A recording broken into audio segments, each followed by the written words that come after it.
बिस्मिल्लाहिर्रहमानिर्रहीम। अस्सलाम वालेकुम। देसी टीवी यूएसए से अब तक की खबरों के साथ मैं हूं नादिया राजपूत।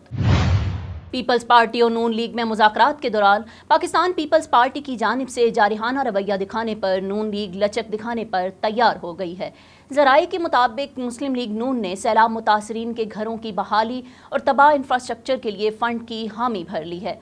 नून लीगी वज़रा ने यकीन दहानी कराई कि पीएसडीपी में इस सिलसिले में रकम रखी जाएगी और फौरी रिलीज़ भी होगी। ज़राए पीपल्स पार्टी का कहना था कि घरों और तबाह हाल इंफ्रास्ट्रक्चर की बहाली के 25 अरब रुपए वफाक को देने हैं और सिंध हुकूमत का मुतालबा था कि स्कूलों के तबाह इंफ्रास्ट्रक्चर के लिए 12 अरब का 50% देने का वादा किया गया था। ये रकम भी हमें फराहम की जाए ताकि स्कूलों को बहाल कर सकें। सिंध ने मुतालबा किया था कि वज़ीर आज़म ने केबी फेडर के लिए दोबारा कराची में रकम रखने का वादा किया था। वो रकम भी बजट में हिस्सा नहीं बनाई गई, वो पैसे भी फराहम किए जाएं। पीपी ने कराची के लिए अहम K4 मंसूबे के लिए कम रकम मुख्तस किए जाने पर भी शिकायत की।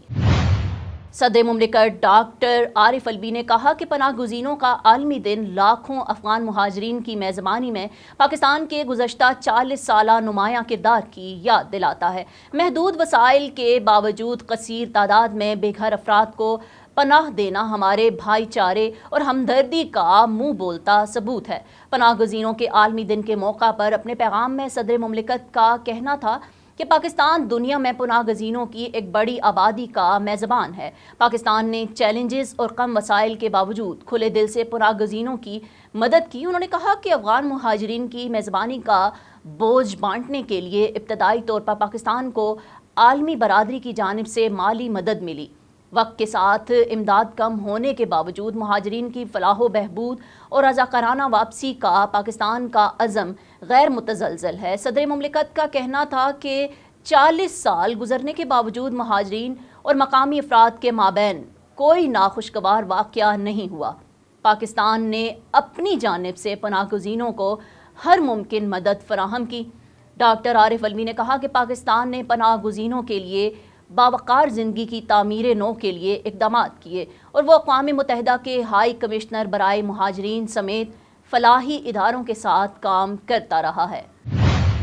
दरामदाद को महदूद करने की हुकूमती पॉलिसी कामयाब रही और रवां माली साल के पहले 11 माह में जारी खाता खसारा गुज़श्ता माली साल के इसी अरसा से 12 अरब डॉलर कम रहा। स्टेट बैंक ऑफ पाकिस्तान के मुताबिक मई के महीने में जारी खाता 25 करोड़ 20 लाख डॉलर सरप्लस रहा, जिसके बाद जुलाई ता मई जारी खाते का खसारा 2 अरब 94 करोड़ डॉलर रहा। गुज़श्ता माली साल के इसी अरसा का खसारा 15 अरब 16 करोड़ डॉलर था। एलामिये के मुताबिक माली साल 2023 में जारी खातों का खसारा कम होकर 2.94 अरब डॉलर पर पहुँच गया, जबकि गुज़श्ता साल इसी मुद्दत के दौरान ये खसारा 15.16 अरब डॉलर था।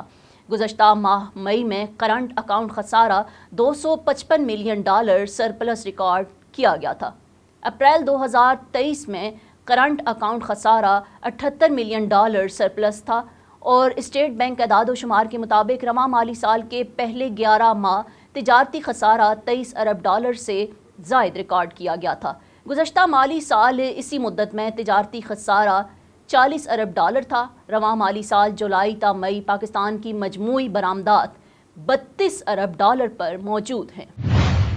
पाकिस्तान पीपल्स पार्टी के चेयरपर्सन बिलावल भुट्टो जरदारी ने कौमी असम्बली में बजट पर बोलने से इनकार करते हुए कहा कि वो इस पर अमूमी बहस में हिस्सा नहीं लेंगे।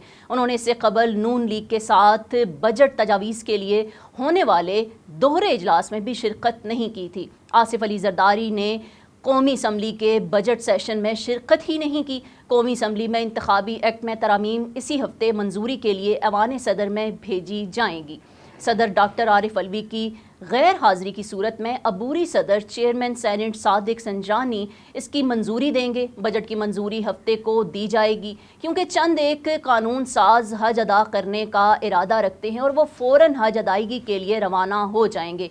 सेनेट ने बजट पर बहस मुकम्मल कर ली है और इससे कबल कौमी असम्बली में पेश किए गए बजट में अपनी तजावीज़ भेज दी हैं। कौमी असम्बली मालियाती दस्तावेज़ के लिए हतमी वोटिंग से कबल सेनेट की तजावीज़ पर गौर करेगी। یونان کشتی حادثے میں لاپتہ پاکستانی شہریوں کی تعداد 83 ہو گئی، جبکہ مزید 2 لاشیں ملنے کے بعد حادثے میں اموات کی تعداد 80 ہو گئی۔ وفاقی تحقیقاتی ایجنسی کے مطابق یونان میں کشتی حادثے میں پنجاب کے رہائشی لاپتہ افراد کی تعداد 83 ہے اور سب سے زیادہ لاپتہ افراد گجرات اور گوجرانوالا کے ہیں۔ ضلع کوٹلی آزاد کشمیر کے ایک ہی گھر کے 4 نوجوانوں سمیت 21 افراد بھی اب تک لاپتہ ہیں۔ دوسری جانب امریکی نشریاتی ادارے CNN نے چیئرمین سینٹ صادق سنجرانی کے بیان کی بنیاد پر دعویٰ کیا ہے کہ سانحہ یونان میں 300 سے زائد پاکستانی جاں بحق ہوئے ہیں، تاہم ابھی تک نہ حکومت پاکستان کی جانب سے اور نہ ہی یونانی حکام کی طرف سے ہلاک ہونے والے پاکستانیوں کی تعداد کی تصدیق ہوئی ہے۔ برطانیہ کے سابق وزیر اعظم بورس جانسن پر پارلیمنٹ کے دروازے بند کر دیے گئے۔ کورونا وبا کے دوران سرکاری رہائش گاہ پر خلاف قانون پارٹیوں پر جھوٹ بولنے کی سزا کے تحت برطانیہ کے سابق وزیر اعظم بورس جانسن پر پارلیمنٹ کے دروازے بند کیے گئے ہیں۔ بورس جانسن پارلیمنٹ میں داخلے کے لیے سابق اراکین کو ملنے والے خصوصی پاس سے محروم کر دیے گئے ہیں۔ اراکین پارلیمنٹ نے بورس جانسن سے متعلق پریویلیج کمیٹی کی رپورٹ پر مہر ثبت کر دی ہے۔ رپورٹ منظور کرنے کے حق میں 354 اور مخالفت میں صرف 7 ووٹ پڑے۔ کمیٹی نے بورس جانسن کو 90 روز کے لیے معطل کرنے اور پارلیمنٹ میں داخلے سے روکنے کی سفارش کی تھی۔ میڈیا رپورٹس کے مطابق کمیٹی بورس جانسن کی ابتدا میں صرف 10 دن سے زائد کی معطلی چاہتی تھی اور بورس جانسن کے کمیٹی پر الزامات کے بعد کمیٹی نے معطلی کی مدت میں اضافہ کیا۔ پاکستان کرکٹ بورڈ کی مینجمنٹ کمیٹی کے سربراہ Najam Sethi chairman cricket board کی دوڑ سے باہر ہو گئے۔ چیئرمین پاکستان کرکٹ بورڈ کے معاملے پر مسلم لیگ نون اور پیپلز پارٹی کے درمیان گزشتہ کئی روز سے تنازعہ چل رہا تھا اور نون لیگ چاہتی تھی کہ نجم سیٹھی کرکٹ بورڈ کے معاملات کو بہتر انداز سے چلا رہے ہیں، اس لیے انہیں ہی برقرار رکھا جائے، جبکہ پیپلز پارٹی کا کہنا تھا کہ چیئرمین PCB ذکا اشرف کا حق ہے۔ حکومت اگر نجم سیٹھی کو رکھنا چاہتی ہے تو انہیں کہیں اور لگا دیا جائے، تاہم اب نجم سیٹھی نے خود کو کرکٹ بورڈ کی چیئرمین شپ کی دوڑ سے باہر کر لیا ہے۔ سوشل میڈیا پر جاری بیان میں نجم سیٹھی نے لکھا کہ میں شہباز شریف اور آصف زرداری کے درمیان تنازعہ کا سبب نہیں بننا چاہتا۔ اس طرح کا عدم استحکام PCB کے لیے بھی ٹھیک نہیں ہے۔ موجودہ صورتحال میں اب میں چیئرمین شپ کا امیدوار نہیں ہوں۔ پاکستان نے تاحال چیمپئنز ٹرافی 2025 کی میزبانی کے معاہدے پر دستخط نہیں کیے ہیں، جبکہ ICC کی جانب سے ارسال کردہ دستاویز پر سینئر وکلاء کے مشورے پر کئی اعتراضات اٹھا دیے گئے۔ چیمپئنز ٹرافی 2025 کی میزبانی پاکستان کو ملی ہے۔ مقابلوں کا انعقاد فروری مارچ میں ہوگا۔ ICC نے کچھ عرصے قبل PCB کو ہوسٹنگ ایگریمنٹ بھیجا تھا اور عام طور پر ایسی دستاویزات فوری دستخط کر کے واپس بھیج دی جاتی ہیں، تاہم اس بار ایسا نہ ہوا۔ پاکستانی بورڈ نے بعض بڑے وکلاء کو معاہدہ دکھایا اور پھر چند اعتراض لگا کر ICC کو خط بھیج دیا کہ پہلے انہیں دور کریں پھر سائن کریں گے۔ ذرائع نے بتایا کہ گزشتہ ماہ کے اواخر میں کونسل کے چیئرمین گریگ بارکلے اور CEO جیف ایلرڈائز کے دورہ پاکستان کی بڑی وجہ بھی چیمپئنز ٹرافی کا معاہدہ ہی تھی۔ PCB نے غیر محسوس طور پر مہمانوں کو آگاہ کیا کہ اب وہ مکمل طور پر ICC سے ملنے والی رقم پر انحصار نہیں کرتے، بلکہ PSL وغیرہ سے بھی اچھی آمدنی ہو جاتی ہے۔ پہلے خط کا جواب دیں پھر دیکھیں گے۔ اس کے بعد خوشگوار ماحول میں بات چیت ہوتی رہی۔ اب تک کے لیے اتنا ہی۔ مزید خبروں اور اپڈیٹس کے لیے ہمارے ساتھ رہیں یا پھر وزٹ کریں ہماری ویب سائٹ desitvUSA.com۔